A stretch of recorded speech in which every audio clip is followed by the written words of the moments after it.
Students, we will discuss about the important news. First news is regarding the supreme court के perspective से है। Students, supreme court के अंदर एक petition है, उसको फाइल किया गया इंस्टेंट जस्टिस के रिगार्डिंग में। आप देखिए कि काफ़ी बार आपने जो न्यूज़ है वो रीड किया होगा कि कोई क्राइम है वो कमिट हुआ है, कुछ पर्सनस उस क्राइम के रिगार्डिंग में अक्यूज्ड हैं, तो उनका जो प्रॉपर्टी है उसको डैमेज किया गया स्टेट के द्वारा।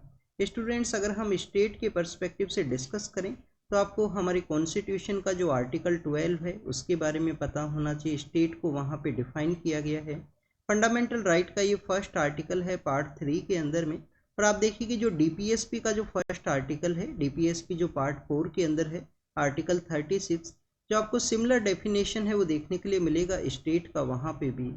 स्टूडेंट्स, अगर हम बात करें इंस्टेंट जस्टिस के रिगार्डिंग में, तो सुप्रीम कोर्ट के द्वारा कहा गया है कि किसी भी अक्यूज्ड पर्सन का जो प्रॉपर्टी है उसको डैमेज करने का जो यहाँ पे पावर है वो बेसिकली हमारे लॉ के अंदर नहीं मेंशन किया गया है, कि लॉ के अंदर में अक्यूज्ड पर्सन का जो प्रॉपर्टी है उसके डैमेज के बारे में नहीं बताया गया है।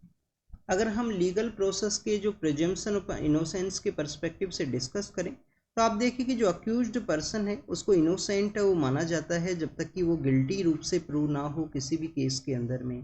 तो स्टूडेंट्स, उसी के रिगार्डिंग में सुप्रीम कोर्ट के द्वारा एक पैन इंडिया जो गाइडलाइन है उसको प्रिपेयर करने के बारे में डिस्कस किया गया है कि इंस्टेंट जस्टिस के जो केसेज हैं उनको यहाँ पे इम्प्लीमेंट है वो ना किया जाए गवर्नमेंट्स के द्वारा अपनी जो पब्लिसिटी है या पॉलिटिकल पार्टीज़ के द्वारा अपनी पब्लिसिटी के पर्सपेक्टिव से। और एक पैन इंडिया एक गाइडलाइन होना चाहिए जिसके रिगार्डिंग में यहाँ पे जो वर्क प्रोसेस है उसको कैसे कैरी आउट करना है। तो सुप्रीम कोर्ट के अंदर ये जो केस है वो स्टिल पेंडिंग है। आप देखिए कि सुप्रीम कोर्ट के द्वारा आने वाले समय के अंदर में इस सेक्शन के रिगार्डिंग में जो जजमेंट है उसको डिलीवर किया जाएगा। नेक्स्ट, अगर हम डिस्कस करें आंध्र प्रदेश एंड तेलंगाना के वहाँ पे फ्लड का जो सिचुएशन है उसके बारे में है। आप देखिए कि जो एसडीआरएफ का जो टीम है उनको डिप्लॉय किया गया है। हमारा जो यूनियन मिनिस्ट्री है उनके द्वारा भी जो अपना हेल्प है, जो सपोर्ट है वो प्रोवाइड किया गया है आंध्र प्रदेश एंड तेलंगाना के वहाँ पे।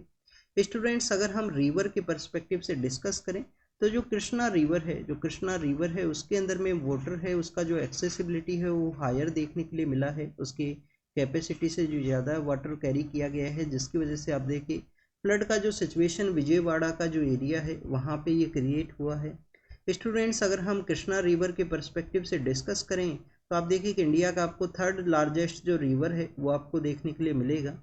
आप देखिए कि जो कृष्णा रिवर है वो कहाँ से ओरिजिनेट करता है। महाराष्ट्र के अंदर एक जगह है महाबलेश्वर। महाराष्ट्र के अंदर कौन सा जगह है? महाबलेश्वर नाम का जगह है। महाबलेश्वर नाम का ये जगह है, ये आपको नाम जरूर से पता होना चाहिए, अभी इसके बारे में भी डिस्कस करेंगे। तो आप देखिए कि महाराष्ट्र का जो महाबलेश्वर है, महाराष्ट्र के बाद में आपको ये कर्नाटका के अंदर रिवर का जो फ्लो है वो देखने के लिए मिलेगा। कर्नाटका के बाद में आप देखिए कि आंध्र प्रदेश एंड तेलंगाना या तेलंगाना एंड आंध्र प्रदेश का जो एरिया है, इन 4 स्टेट्स के थ्रू जो कृष्णा रिवर है वो फ्लो किया करती है। और भी कुछ स्मॉल स्मॉल रिवर्स हैं, लोकल जो रिवर्स हैं उनके अंदर भी जो फ्लड का जो सिचुएशन है वो देखने के लिए मिला है। स्टूडेंट्स, अगर हम बात करें यहाँ पे रिवर के ओरिजिनेशन के बारे में, तो आप देखिए कि महाराष्ट्र के अंदर है महाबलेश्वर। अब आपको पता होना चाहिए कि एक महाबलीपुरम नाम का भी एक एरिया है तमिलनाडु के वहाँ पे सिचुएटेड है, जिसको कि हम ममल्लापुरम के नाम से जाना करते हैं। कौन सा इलाका है स्टूडेंट्स? ममल्लापुरम है, जिसको कि हम क्या किस नाम से जाना करते हैं? महाबलीपुरम। अब आपको यहाँ पे एक इन्फॉर्मेशन होना चाहिए। इन्फॉर्मेशन ये होना चाहिए कि जो ममल्लापुरम है या जो महाबलीपुरम है वहाँ पे किस डायनेस्टी का जो रूल है वो हुआ करता था।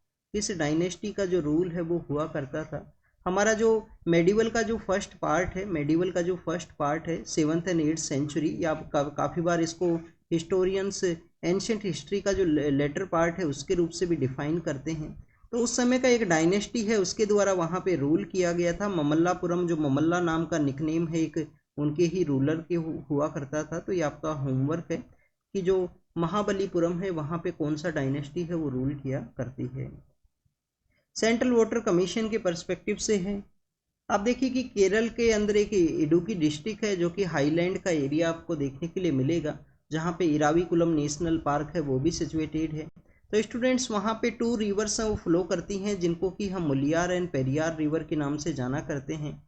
और उन्हीं के नेम के ऊपर में आप देखिए कि एक डैम है उसको कंस्ट्रक्ट किया गया। अब आपको स्टूडेंट जानकारी होना चाहिए कि जो डैम है वो काफ़ी ज़्यादा ओल्ड है, 129 ईयर्स ओल्ड ये डैम है। इस डैम का जो सेफ्टी है उसको रिव्यू किया जाएगा सेंट्रल वाटर कमीशन के द्वारा। 129 ईयर्स जो ओल्ड डैम है उसकी रिगार्डिंग में। डैम कहाँ पे सिचुएटेड है? इडुक्की डिस्ट्रिक्ट है, जो कि एक हाईलैंड का एरिया है। कहाँ पे है? इडुक्की डिस्ट्रिक्ट, केरल के वहाँ पे। डैम का जो वाटर है वो किसके लिए यूज होता है? तमिलनाडु के लिए यूज होता है डैम का जो वाटर है। केरल के द्वारा जो पानी है उसको यूज नहीं किया जाता है, ये भी आपको पता होना चाहिए। केरल का जो गवर्नमेंट है उनके द्वारा काफ़ी बार ये कंसर्न्स वो रेज किए जाते हैं, वहाँ की जो सेफ्टी है, ये जो डैम है वो काफ़ी ज़्यादा ओल्ड है और इसका जो सेफ्टी है उसको प्रॉपर समय में रिव्यू किया जाए सेंट्रल वाटर कमीशन के द्वारा। स्टूडेंट, सेंट्रल वाटर कमीशन के बारे में आपको जानकारी होना चाहिए। हमारा जो मिनिस्ट्री ऑफ जल शक्ति है, हमारे जो वाटर रिसोर्सेज के रिगार्डिंग में एक टेक्निकल इंस्टीट्यूशन ये आपको देखने के लिए मिलेगा। और आप देखिए कि जो मिनिस्ट्री ऑफ जल शक्ति है उसके अंडर में इसको सेटअप किया गया है। सेंट्रल वाटर कमीशन को एक सेक्रेटरी लेवल के पोस्ट के जो ऑफिसर हैं उनके द्वारा हेड किया जाता है। बट अब आपके लिए यहाँ पे एक और होमवर्क है। हमारा जो नेशनल डैम का जो अथॉरिटी है, जो आप देखिए कि डैम सेफ्टी बिल 2021 के थ्रू जिसको क्रिएट किया गया था, तो हमारा जो डैम से रिलेटेड जो अथॉरिटी है, नेशनल डैम सेफ्टी जो अथॉरिटी है, इसको किसके द्वारा हेड किया जाता है? क्या हमारा जो सेंट्रल वाटर कमीशन है उसी के जो चेयरमैन है वो इसके भी हेड आपको देखने के लिए मिलेंगे। कुछ दिन पहले इस टॉपिक को हमने रीड किया था डैम्स के ही रिगार्डिंग में, जब वायनाड के वहाँ पे लैंडस्लाइड का जो सिचुएशन है वो क्रिएट हुआ था। तो स्टूडेंट्स, आपको डैम अथॉरिटी के बारे में बताना है किसके द्वारा उसको हेड किया जाता है। नेक्स्ट अगर हम बात करें तो लॉ कमीशन के बारे में है। ये मुल्ला पेरियार डैम के बारे में आपको पता होना चाहिए कि मुलियार एंड पेरियार नाम का दो रिवर हैं वो वहाँ पे फ्लो करते हैं, उसी के कन्फ्लुएंस एरिया के अंदर में इसको क्रिएट किया गया है। लॉ कमीशन, आप देखिए कि 23rd लॉ कमीशन को सेंट्रल गवर्नमेंट के द्वारा कॉन्स्टिट्यूट किया गया है। लॉ कमीशन को, लॉ कमीशन आपको एक नॉन स्टैट्यूटरी बॉडी के रूप से देखने के लिए मिलेगा। हमारा क्या है स्टूडेंट्स? नॉन स्टैट्यूटरी बॉडी है, नॉन स्टैट्यूटरी बॉडी है लॉ कमीशन। और ये बेसिकली हमारे कॉन्स्टिट्यूशन का जो डीपीएसपी के अंदर आर्टिकल है, आर्टिकल 39A, उसके थ्रू इसको क्रिएट किया जाता है। हमारा जो लॉ मिनिस्ट्री है उसको आप देखिए कि लीगल सपोर्ट है वो प्रोवाइड करना। लीगल सपोर्ट मींस कोर्ट के अंदर डिफेंड करने का जो प्रोसेस है वो नहीं है, उसके लिए हमारे जो सोलिसिटर जनरल्स हैं और इसके अलावा आप देखिए कि एडवोकेट जनरल्स हैं वो आपको देखने के लिए मिलेंगे।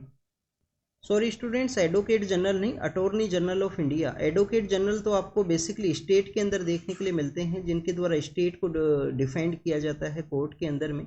तो हमारे जो अटॉर्नी जनरल ऑफ इंडिया हैं, सोलिसिटर जनरल हैं, ये आपको देखने के लिए मिलते हैं लीगल प्रोसेस के अंदर में जब भी गवर्नमेंट को डिफेंड करना हो। नॉन स्टैट्यूटरी लॉ कमीशन के बारे में हमने डिस्कस किया। काफ़ी सारे मैटर्स के अंदर इनका ओपिनियन है वो देखने के लिए मिलेगा, जैसे कि यूनिफॉर्म सिविल कोड के पर्सपेक्टिव से भी इनका ओपिनियन था अभी रिसेंटली, जो 22nd लॉ कमीशन है उसके पर्सपेक्टिव से। नेक्स्ट अगर हम बात करें लॉ कमीशन का, आप देखिए कि फर्स्ट टाइम कब कॉन्स्टिट्यूट किया गया था लॉ कमीशन को? फर्स्ट टाइम कॉन्स्टिट्यूट किया गया था 1834 के समय में। 1833 का जो चार्टर एक्ट है वो याद है आपको? अगर आपको याद नहीं है तो याद होना चाहिए, आप यूपीएससी का प्रिपरेशन करते हो। 1833 का जो चार्टर एक्ट है उसका क्या स्पेशल थिंग्स था? एक तो लॉ मेंबर है उसको अपॉइंट किया गया था। आप देखिए कि वाइस रॉय, जो गवर्नर जनरल ऑफ इंडिया का जो पोस्ट है वो क्रिएट हुआ। फर्स्ट हमारे गवर्नर जनरल कौन थे? कंप्लीट सेंट्रलाइजेशन आपको देखने के लिए मिलेगा 1773 के अंदर में। तीन हमारे यहाँ पे गवर्नर हुआ करते थे। उन गवर्नर्स को आप देखिए कि बंगाल का जो पर्सन है उसको गवर्नर जनरल ऑफ इंडिया बना दिया गया। तो एक सेंट्रलाइजेशन का जो प्रोसेस यहाँ से स्टार्ट हुआ था। ये जो सेंट्रलाइजेशन का जो प्रोसेस है यहाँ पे पीक के ऊपर पहुँचेगा 1833 के अंदर में, जब गवर्नर जनरल ऑफ इंडिया का जो पोस्ट है वो क्रिएट किया जाएगा। उसके बाद में आप देखिए कि 1858 के समय डिसेंट्रलाइजेशन का प्रोसेस स्टार्ट होता है। तो ये डिसेंट्रलाइजेशन अपने पीक के ऊपर कब पहुंचेगा? डिसेंट्रलाइजेशन अपने पीक के ऊपर पहुंचता है जब 1935 के लॉ के थ्रू में जो स्टेट्स के अंदर में कांग्रेस का जो मिनिस्ट्री है वो सेटअप होता है स्टेट्स के अंदर में, और डिसेंट्रलाइजेशन के थ्रू जो पावर है उनको फेडरल स्ट्रक्चर के थ्रू जो पावर है वो मिलता है। तो स्टूडेंट्स, ये लॉ कमीशन के बारे में हम अगर रीड करें तो 1833 के कानून के थ्रू इसको सेटअप किया गया। हमारे जो मकोले हैं, जो इंग्लिश एजुकेशन के लिए भी उनका कमेटी आपको देखने के लिए मिलेगा। तो मकोले के लीडरशिप के अंदर में ये बनता है। मकोले फर्स्ट लॉ कमीशन है उसको हेड करते हैं।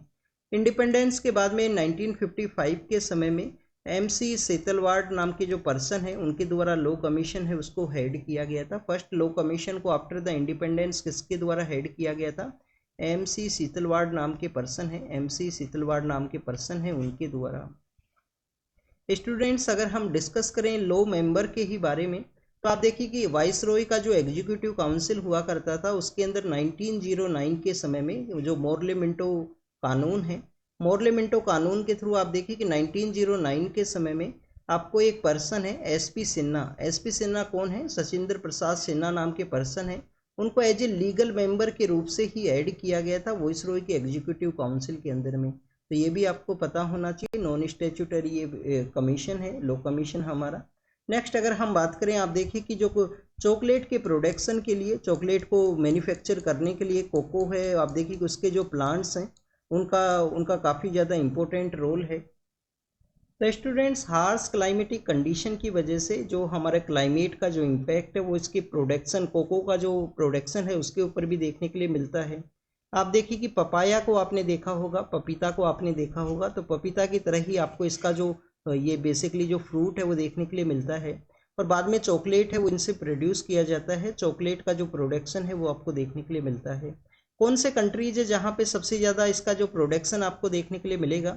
वेस्टर्न अफ्रीका के जो कंट्रीज हैं ये, और UPSC के द्वारा क्वेश्चन भी पूछा गया था 2024 के प्रीलिम्स के अंदर में।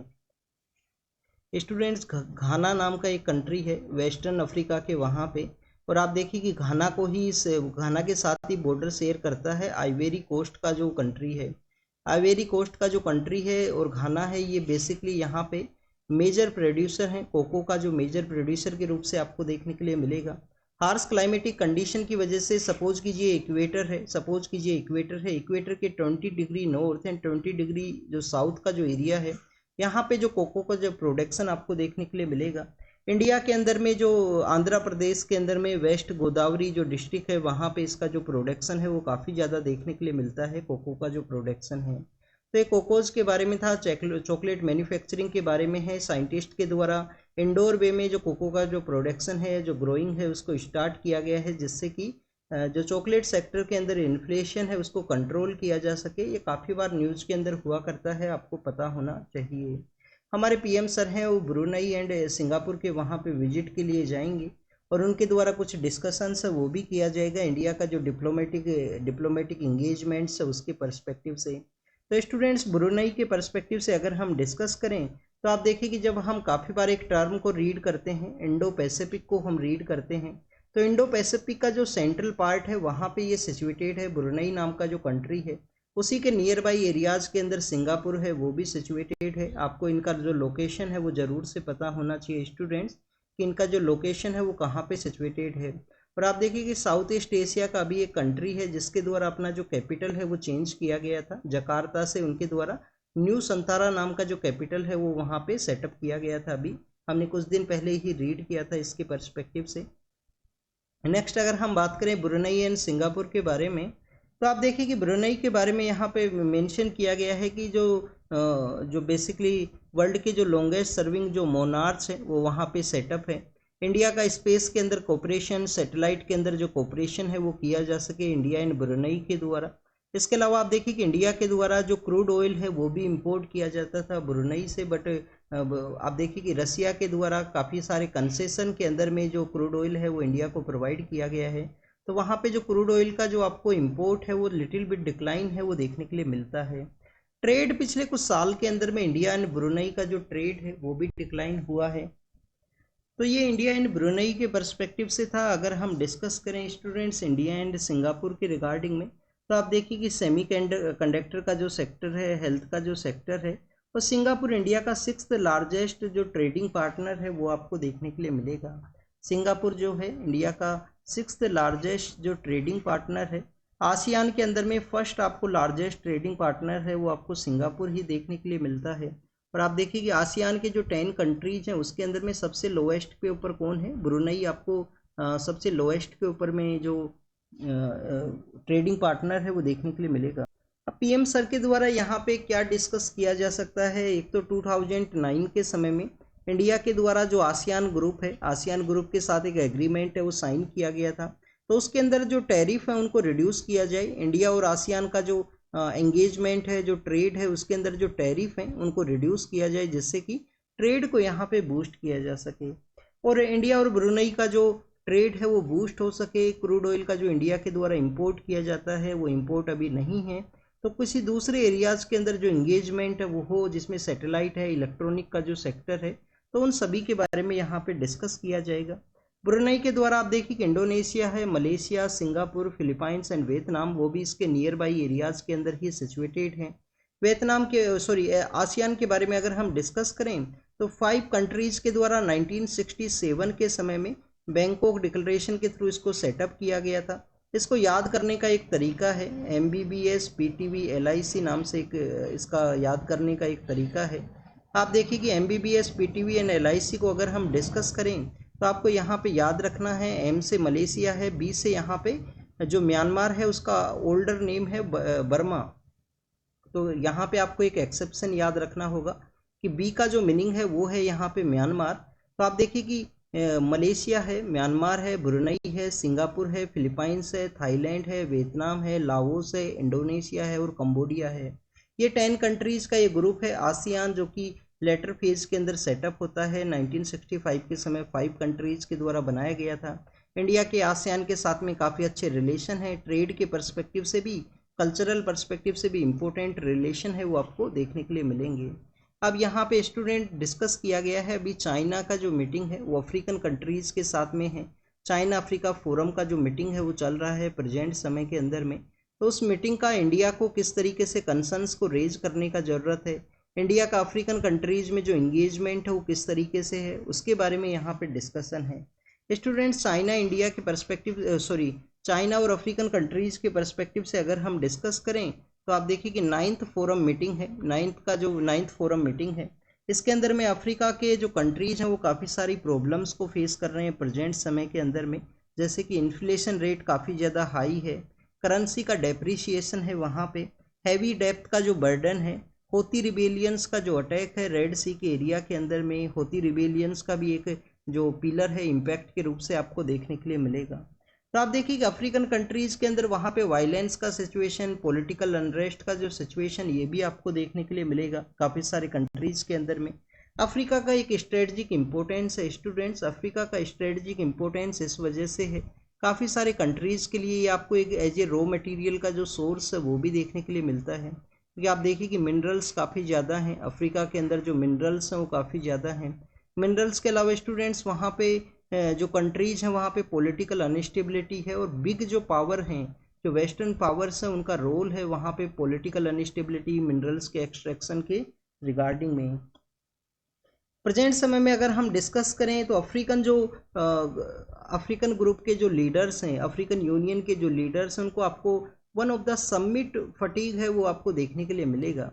किस तरीके से आप देखिए कि अफ्रीकन कंट्रीज़ के द्वारा पिछले 1 ईयर के अंदर में काफ़ी सारी जो मीटिंग्स हैं वो अटेंड की गई हैं, जैसे कि अफ्रीका +1 का एक कॉन्सेप्ट है, काफ़ी सारी कंट्रीज़ के द्वारा उनके साथ में मीटिंग किया गया है, जिसमें टर्की भी है, रसिया भी है, साउथ कोरिया भी है, जिसने अफ्रीकन यूनियन के जो कंट्रीज हैं उनके साथ में मीटिंग किया। USA के द्वारा भी अफ्रीकन यूनियन के जो मिनिस्टर्स हैं उनसे, अफ्रीकन यूनियन के जो मेंबर्स हैं उनसे मीटिंग किया गया है, और अफ्रीकन यूनियन कमीशन का जो मीटिंग्स है वो भी यहाँ पे कंडक्ट हुआ। तो स्टूडेंट्स, इस तरीके से आप देखिए कि काफ़ी सारा जो समिट फटीक है वो आपको देखने के लिए मिलेगा, कि हर समिट इस तरीके से टॉक शो है, यहाँ पे अगर कुछ पावर्स के द्वारा इंटरवेन किया जाए तो पॉलिटिकल अनस्टेबिलिटी है वो सिचुएटेड हो सके, और वहाँ पे अनरेस्ट को है वो एलिमिनेट किया जा सके। अगर हम चाइना और अफ्रीका के पर्सपेक्टिव से डिस्कस करें तो आप देखिए कि अफ्रीका के अंदर में एक तो इकोनॉमिक पर्सपेक्टिव से चाइना और अफ्रीका का जो ट्रेड है वो बूस्ट हुआ है। 300 मिलियन के आसपास जो इंपोर्ट है एज ए रॉ मटेरियल के रूप से आपको जो इंपोर्ट है वो देखने के लिए मिलेगा, और आप देखिए कि कंप्लीट ट्रेड के अंदर में चाइना के द्वारा 2/3 है वो रॉ मटेरियल है उसको यहाँ पे इंपोर्ट किया जाता है अफ्रीकन कंट्रीज़ के वहाँ पे। नेक्स्ट, एग्रीकल्चर सेक्टर के अंदर अफ्रीका के अंदर काफ़ी सारा पोटेंशियल है, अगर वहाँ पे बेसिक जो थिंग्स हैं, जैसे बेसिक थिंग्स किस तरीके से, पेस्टिसाइड्स हैं, पेस्टिसाइड्स के अलावा आप देखिए कि जो प्रॉपर सीड है, हाई हिल्ड वेराइटी के जो सीड्स हैं, टेक्नोलॉजिकल सपोर्ट है, और यहाँ पे जो वेदर का जो प्रेडिक्शन है उसका अगर उसको बताया जाए तो अफ्रीका के अंदर में काफ़ी सारा एग्रीकल्चर का जो पोटेंशियल है, तो आप देखिए कि यहाँ पे एग्रीकल्चर पोटेंशियल को यूज करते हुए एग्रो जो प्रोसेसिंग इंडस्ट्री है वो वहाँ पे नहीं है, तो काफ़ी सारे जो बिग पावर कंट्रीज है उनके द्वारा रॉ मटेरियल है वो वहाँ से मंगाया जाएगा, रॉ मटेरियल वहाँ से मंगाया जाता है, जिसके अंदर बताया गया है एक एग्जाम्पल के रूप से कि केशू को जो काजू है, काजू का काफ़ी सारा जो प्रोडक्शन है वो वहाँ पे हुआ करता है। बट आप देखिए कि जो केशू के रिगार्डिंग में जो रोस्टिंग का अगर अगर हम एग्रो प्रोसेसिंग इंडस्ट्री के बारे में डिस्कस करें तो अफ्रीका के अंदर उसका जो सेटअप है वो नहीं है। स्टूडेंट्स, ग्रीन ग्रीन एनर्जी का जो पोटेंशियल है, इंडस्ट्रियल डेवलपमेंट है, बैटरी ग्रेड जो लिथियम है उसका जो बेसिकली उनका जो पोटेंशियल है उसके बारे में यहाँ पे डिस्कस किया गया। अब इंडिया को इस एरिया के अंदर में किस तरीके से इंटरवेन करने का ज़रूरत है। एक तो आप देखिए कि चाइना का जब भी डिप्लोमेसी होता है कहीं पे भी, तो चाइना का डिप्लोमेसी को एक वर्ड दिया गया है कि डेप्थ ट्रैप डिप्लोमेसी, कि चाइना के द्वारा काफ़ी सारा मनी है उसको लैंड किया जाएगा, बाद में आप देखिए कि उस कंट्री के किसी एरिया को कब्जा कर लिया जाता है अगर उनके द्वारा जो पैसा है वो नहीं दिया जाएगा। तो डेप्थ ट्रैप डिप्लोमेसी है, डेप्थ ट्रैप डिप्लोमेसी की वजह से चाइना का आपको ओनली 12% ही इंगेजमेंट है वो देखने के लिए मिलता है वहाँ पे फाइनेंशियल लैंडिंग के अंदर में। इंडिया के पर्सपेक्टिव से अगर हम अफ्रीका के रिगार्डिंग में डिस्कस करें तो 2015 के समय हमारे यहाँ पे जो सेकेंड अफ्रीकन यूनियन का जो मीटिंग है, African India Africa forum summit का जो मीटिंग है 2015 के समय में, 2015 के समय में इंडिया अफ्रीका फोरम समिट का जो मीटिंग है वो कंडक्ट हुआ था इंडिया के अंदर में। थर्ड मीटिंग कंडक्ट होता, बस उसको कंडक्ट वो नहीं किया गया है प्रेजेंट समय में। G20 का जब इंडिया के अंदर मीटिंग हुआ तो इंडिया के द्वारा अफ्रीकन यूनियन को आप देखिए कि एज ए मेंबर के रूप से ऐड किया गया था। इंडिया का यहाँ पे टारगेट ये है कि अफ्रीकन यूनियन का जो हेडक्वार्टर है वो कहाँ पे है, अदीस अबाबा नाम की जो जगह है इथोपिया के वहाँ पे। तो आप देखिए कि जो अदीस अबाबा नाम की जो जगह है वहाँ पे मीटिंग को ऑर्गेनाइज किया जाए, जिससे कि अफ्रीकन यूनियन कमीशन के जो मेंबर्स हैं वो भी इसके अंदर पार्टिसिपेट करें इंडिया के इस मीटिंग के अंदर में। तो स्टूडेंट्स, इंडिया का इंगेजमेंट आप देखिए कि इंडिया में काफ़ी सारे सेक्टर्स के द्वारा वहाँ पे इंटरवेन किया गया है, टेक्नोलॉजिकल जो सपोर्ट है वो भी यहाँ पे प्रोवाइड किया गया है। India Africa forum India Africa growth corridor के बारे में आपने रीड किया होगा काफ़ी बार। इंडिया अफ्रीका ग्रोथ कॉरिडोर क्या है? इंडिया और जापान के द्वारा अफ्रीका के अंदर जो टेक्निकल सपोर्ट्स है उनको प्रोवाइड करने के लिए इस इंस्टीट्यूशन है उसको स्टार्ट किया गया था। नेक्स्ट अगर हम बात करें डिजास्टर मैनेजमेंट एक्ट के बारे में है, अभी अमेंडमेंट बिल है उसको प्रपोज किया गया है। आप देखिए कि हमारा जो 2005 के समय का जो एक्ट है, 2005 के समय का जो एक्ट है उसके अंदर टू मच सेंट्रलाइजेशन के रिगार्डिंग में जो कंसर्न्स है वो हुआ करता है कि टू मच सेंट्रलाइजेशन है। हर एक लेयर के ऊपर में आप देखिए कि जो इंस्टीट्यूशन है उसको क्रिएट किया गया, सेंट्रल लेवल के ऊपर में, स्टेट लेवल के ऊपर में और डिस्ट्रिक्ट लेवल के ऊपर में आपको जो फंड का जो यूटिलाइजेशन है वो भी आपको देखने के लिए मिलेगा। तो students, already too much centralisation है, सेंट्रलाइजेशन यहाँ पे ना हो इस अमेंडमेंट एक्ट के थ्रू में। इसके अलावा students, national crisis management committee का जो इस्टेब्लिशमेंट है उन सभी के बारे में डिस्कस किया गया है। यहाँ पे नेशनल डिजास्टर का जो फंड है, नेशनल डिजास्टर का जो फंड है उसके अंदर में आप देखिए कि उसका जो प्रॉपर यूटिलाइजेशन है वो नहीं किया जाता है। हर एक स्टेट के अंदर जो डिजास्टर का जो क्राइसिस है उसके रिगार्डिंग में रिसेंट हमारे तमिलनाडु एंड डेट कर्नाटका के वहाँ का जो इंस्टेंस है उसके बारे में यहाँ पे डिफाइन किया गया कि उनके द्वारा उसको उनका जो वहाँ पे सिचुएशन क्रिएट हुआ उसको नेशनल डिजास्टर के रूप से डिक्लेयर करने के बारे में कहा गया था। अभी अमेंडमेंट्स के अंदर क्या बताया गया है, एक तो अर्बन जो हमारा इंफ्रास्ट्रक्चर है, अर्बन इंफ्रास्ट्रक्चर के रिगार्डिंग में अर्बन डिजास्टर मैनेजमेंट कमेटी है उसको सेटअप किया जाएगा। आप देखिए कि अर्बन के अंदर अर्बन हीट है, अर्बन फ्लड का जो सिचुएशन है वो आपको देखने के लिए मिलेगा, तो अर्बन डिजास्टर मैनेजमेंट कमेटी है उसको सेटअप किया जाएगा, जिससे कि हमारे अर्बन एरियाज़ का प्रॉपर वे में मैनेजमेंट हो सके। प्रॉपर प्रेजेंट समय में अगर हम हमारे यहाँ पे डिजास्टर्स के पर्सपेक्टिव से डिस्कस करें तो आप देखिए कि हमारे कुछ डिजास्टर हैं उनको डिफाइन किया गया है, जिसके अंदर स्टूडेंट साइक्लोन है, साइक्लोन हमारे यहाँ पे एक डिजास्टर है। साइक्लोन के अलावा स्टूडेंट ड्रोट है, ड्रोट के अलावा आप देखिए अर्थक्वेक है, अर्थक्वेक के अलावा आपको फायर है, फ्लड है, सुनामी है, हेल स्ट्रोम है, लैंडस्लाइड है, एवलेंचे है, और आप देखिए कि आपको और भी काफ़ी सारे देखने के लिए मिलते हैं, जैसे कि पेस्ट का जो अटैक है। जैसे आप देखिए कि जब कोविड-19 के समय काफ़ी सारे जो पेस्ट है उनका अटैक किया गया था क्रॉप के ऊपर में, तो उसको भी डिजास्टर का जो पार्ट है वो माना गया है।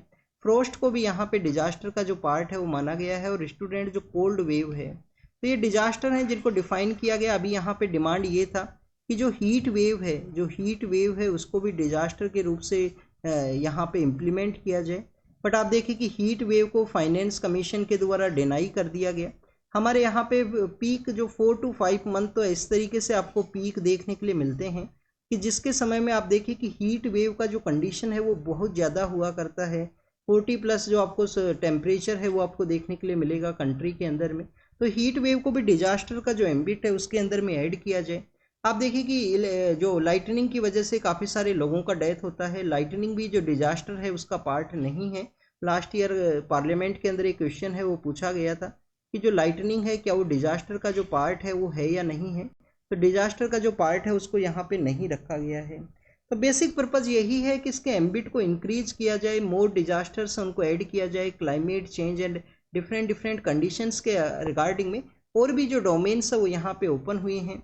अर्बन जो स्ट्रक्चर के रिगार्डिंग में जो अर्बन डेवलपमेंट कमेटी को जो सेटअप किया गया है वो एक वेलकम स्टेप है, जिसको कि सेटअप करना काफ़ी ज़्यादा ज़रूरी है हमारे अर्बन एरियाज़ के अंदर में इंफ्रास्ट्रक्चर के बूस्ट के पर्सपेक्टिव से, डिजास्टर के अंदर प्रोटेक्शन की रिगार्डिंग में। नेक्स्ट अगर हम बात करें मेंटल हेल्थ के जो इश्यूज हैं वो इंक्रीज हुए हैं। और आप देखिए कि मेंटल हेल्थ को यहाँ पे केयर करने के रिगार्डिंग में जो साइकेट्रिस्ट हैं उनका जो प्रेजेंस है वो नहीं है इंडिया के अंदर में। 1 लाख का जो पॉपुलेशन है उसके ऊपर में स्टूडेंट्स आपको 0.75 मीन 1% है वो भी आपको नहीं देखने के लिए मिलेगा। National mission for mental health का जो मिशन है वो भी आपको देखने के लिए मिलता है। National mission for the mental health है वो भी आपको देखने के लिए मिलेगा। बट इन एरियाज़ को लिमिटेड वे में ना रखते हुए इसको मोर डोमेन है ओपन करने का ज़रूरत है। क्यों ज़रूरत है स्टूडेंट्स? आप देखिए कि पर्सनस का जो कंप्लीट समय है वो आपको स्क्रीन के ऊपर देखने के लिए मिलता है। काफ़ी सारे जो लोग इस तरीके से भी जो ज़ॉम्बी हैं वो बने हैं कोविड-19 के बाद में कि उनका 24/7 अपना मोबाइल है उनकी आंखों के सामने हुआ करता है। लोगों का जो फिजिकल एक्टिविटी है वो यहाँ पे कम हुआ है। तो ऐसे काफ़ी सारे जो फैक्टर्स हैं वो रोल प्ले करते हैं मेंटल हेल्थ के रिगार्डिंग में। जॉइंट फैमिली का जो कॉन्सेप्ट है वो नहीं है। न्यूक्लियराइजेशन का जो फैमिली का जो कॉन्सेप्ट है वो इंक्रीज हुआ है।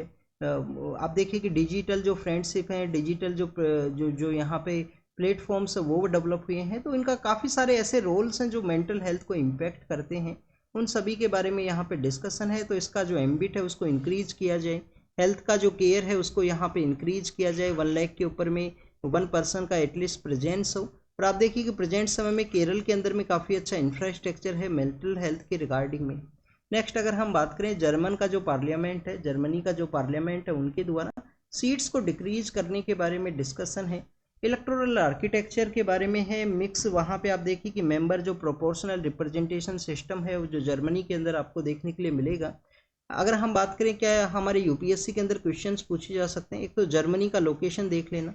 जर्मनी के अंदर एक फेमस रिवर फ्लो करता है, उस रिवर का नाम आपको पता होना चाहिए। एक बार देख लेना अगर आपको नहीं पता है तो कौन सा रिवर वहाँ से फ्लो करता है मेजरली। और जर्मनी का जो लोकेशन देखना आप एक बार ज़रूर से। पार्लियामेंट के अंदर सीट डिक्रीज हुआ है। वहाँ पे रेडिकलाइजेशन या राइट जो पॉलिटिकल पार्टीज है उनका भी जो डोमिनेशन है वो इंक्रीज हुआ है, जिसके अंदर आप देखिए कि जर्मनी का जो ईस्टर्न पार्ट है जहाँ पे एएफडी पॉलिटिकल पार्टी को कुछ विक्ट्री है वो भी मिला है। तो ये जर्मनी के बारे में था। यूनिफाइड जो लैंडिंग इंटरफेरेंस है जो आरबीआई के द्वारा सेटअप किया गया है, जिससे कि हमारा जो लैंडिंग का जो प्रोसेस है उसको मोर एक्सेसिबल है वो बनाया जा सके। जो पैसे लैंड किए जाते हैं बैंक्स के द्वारा उसको मोर वे में यहाँ पे एक्सेसिबल बनाया जा सके। हमारा जो एमएसएमई सेक्टर है जिनका जीडीपी के अंदर कंट्रीब्यूशन भी आपको काफ़ी सही देखने के लिए मिलेगा। तो आप देखिए कि जो इंडस्ट्रियल जो कंट्रीब्यूशन है उसके अंदर भी अराउंड द 50% या लेस, अराउंड 50% के आसपास, 40 to 50 के आसपास कंट्रीब्यूशन है वो आपको एमएसएमई सेक्टर का है। तो एमएसएमई सेक्टर के जो पर्सनस हैं, जो एग्रीकल्चर सेक्टर से रिलेटेड जो पर्सनस है उसको यूनिफाइड लैंडिंग इंटरफेरेंस के थ्रू में उनका जो फाइनेंशियल जो एक्सेसिबिलिटी है वो यहाँ पे इंक्रीज होगा आरबीआई के इस स्टेप के थ्रू में। आप देखिए कि प्लग एंड प्ले जो मॉडल है उसके ऊपर ये वर्क किया करता है। किसान क्रेडिट कार्ड जो स्कीम है जो कि फार्मर्स को फाइनेंशियल सपोर्ट के रिगार्डिंग में है। तो आप देखिए किसान क्रेडिट कार्ड के रिगार्डिंग में एक मॉडल जो यहाँ पे लॉन्च भी किया गया था यूनिफाइड लैंडिंग इंटरफेरेंस के ही पर्सपेक्टिव से। नेक्स्ट अगर हम बात करें डिपार्टमेंटल लेवल जो स्टैंडिंग कमेटीज़ हैं उनके बारे में है। आप देखिए कि जो डिपार्टमेंटल लेवल जो स्टैंडिंग कमेटीज़ हैं वो कितनी हैं हमारे कंट्री के अंदर, हमारे पार्लियामेंट के अंदर में 24 हैं। 16 स्टूडेंट्स लोकसभा के अंदर में है, 8 आपको राज्यसभा के अंदर देखने के लिए मिलती हैं। और आप देखिए कि इन नंबर्स के बेसिस पे जो बिल्स हैं उनको डिपार्टमेंटल कमिटीज के द्वारा डिस्कस एंड डिबेट किया जाता है, उनका जो स्क्रूटनाइजेशन है वो आपको देखने के लिए मिलेगा। अपोजिशन का जो सीट्स हैं वो इंक्रीज हुई हैं, तो अपोजिशन के जो मिनिस्टर्स हैं, अपोजिशन के जो मेंबर्स हैं, उनका आपको यहाँ पे जो वर्किंग प्रोसेस है वो देखने के लिए मिलता है कि उनको मोर जो डिपार्टमेंटल स्टैंडिंग कमेटीज है उसके अंदर रिप्रेजेंटेशन मिले, जिससे कि वो हर एक बिल का स्क्रूटनाइजेशन है वो कर सकें। हमारे एग्रीकल्चर सेक्टर के अंदर में डिजिटल एग्रीकल्चर का जो मिशन है उसको यहाँ पे लॉन्च किया गया है। आप देखिए कि नेशनल डिजिटल जो फंड है उसको यहाँ पे जो डिजिटल एग्रीकल्चर जो मिशन है उसको लॉन्च किया गया है, जिसके थ्रू हमारा यहाँ पे जो मल्टीपल जो डाटाबेस है उनको लिंक किया जा सके डिजिटल एग्रीकल्चर सेक्टर के जो डाटाबेस हैं उनकी रिगार्डिंग में। काफ़ी सारे इसके जो पैरामीटर्स हैं, डिफरेंट जो सेक्टर्स हैं उनके बारे में बताया गया है, जिसके अंदर आप देखिए कि जो क्रॉप साइंटिस्ट हैं हमारा फार्मिंग की रिगार्डिंग में, उनका भी यहाँ पे मेंशन है। सेमीकंडक्टर के रिगार्डिंग में जो कैबिनेट के द्वारा अप्रूवल दिया गया है, सेमीकंडक्टर का हमारा 76,000 का आप देखिए कि एक मिशन भी है। और इसके अलावा स्टूडेंट्स अगर हम बात करें IC-814 का जो हाईजैकिंग है उसके रिगार्डिंग में कंट्रोवर्सी क्रिएट हुआ है टेररिस्ट का जो नेम है उसके पर्सपेक्टिव से। टेररिस्ट के द्वारा कुछ नेम है उनको यूज़ किया गया था एज ए उनके कोड नेम के रूप से जब वो हाईजैकिंग के रिगार्डिंग में, तो उसके रिगार्डिंग में कुछ कंट्रोवर्सी क्रिएट हुआ है। इन्फॉर्मेशन एंड ब्रॉडकास्टिंग मिनिस्ट्री के द्वारा नेटफ्लिक्स जो क्या है OTT प्लेटफॉर्म है, ओवर द टॉप जो प्लेटफॉर्म है, तो आप देखिए कि उसको कुछ एक्सप्लेनेशन है वो मांगा गया है IC-814 का जो मूवी आया है उसके रिगार्डिंग में। स्टूडेंट्स यहाँ पे आप देखिए कि प्लेन को लास्ट फेज के अंदर में कहाँ पे लेके जाते हैं, कांधार के अंदर में। कांधार कहाँ पे है, सदर्न पार्ट ऑफ आपको अफगानिस्तान के वहाँ पे देखने के लिए मिलेगा। अफ्रीकन जो यूनियन के जो मिनिस्टर्स हैं उनका मीटिंग हुआ है, तो आप देखिए कुछ फोटो को दिखाया गया है चाइना अफ्रीका के जो लीडर्स हैं उनके बारे में। नेक्स्ट अगर हम बात करें स्टूडेंट्स कुछ किलिंग्स के पर्सपेक्टिव से है, तो आप देखिए कंटिन्यूस जो पॉलिटिकल अनरेस्ट इस तरीके का सिचुएशन है, कुछ पाकिस्तानी पर्सनस के द्वारा किसी पर्सन को रेडिकलाइज किया गया उसके बारे में यहाँ पे मेंशन है। और नेक्स्ट आप देखिए कि US के द्वारा वेनेजुएला के जो प्रेसिडेंट है उनका जो प्लेन है उसको यहाँ पे रोक लिया गया है, उसके बारे में मेंशन किया गया है। नेक्स्ट अगर हम बात करें फिलीपाइंस और चाइना का जो इशू है कंटिन्यूस टेरिटोरियल वाटर के रिगार्डिंग में, और आप देखिए कि UK के द्वारा कुछ जो डिपोर्ट करने थे कुछ वेपन्स उनको यहाँ पे रोका गया है। नेक्स्ट अगर हम डिस्कस करें तो बांग्लादेश के द्वारा तीस्ता का जो इंडिया के साथ में वाटर का एग्रीमेंट को डिस्कस रीस्टार्ट टॉक्स के बारे में कहा गया है। तीस्ता सिक्किम के थ्रू फ्लो करता है, सिक्किम के बाद में वेस्ट बंगाल है और बाद में बांग्लादेश के लिए चला जाता है। लास्ट ईयर आप देखिए कि तीस्ता रिवर के अंदर ही वहाँ पे ग्लेशियर लेक आउटब्रस्ट फ्लड का जो सिचुएशन है वो क्रिएट हुआ था। और यहाँ पे रसिया के बारे में है कि यूक्रेन के द्वारा कुछ बॉर्डर के अंदर ब्रीच किया गया है, बट वो आप देखिए कि रसिया के द्वारा उनका जो एडवांसमेंट है उसको नहीं रोका जाएगा, खुद का एडवांसमेंट कंटिन्यूस यहाँ पे यूक्रेन के ऊपर अटैक किया जाएगा रसिया के द्वारा। तो student this is all the information related to the today's newspaper. आप इसको रीड कीजिए, रिवाइज कीजिए, जो भी इन्फॉर्मेशन आपको मिला हो उसको नोट डाउन कीजिए। Thank you students, thank you very much.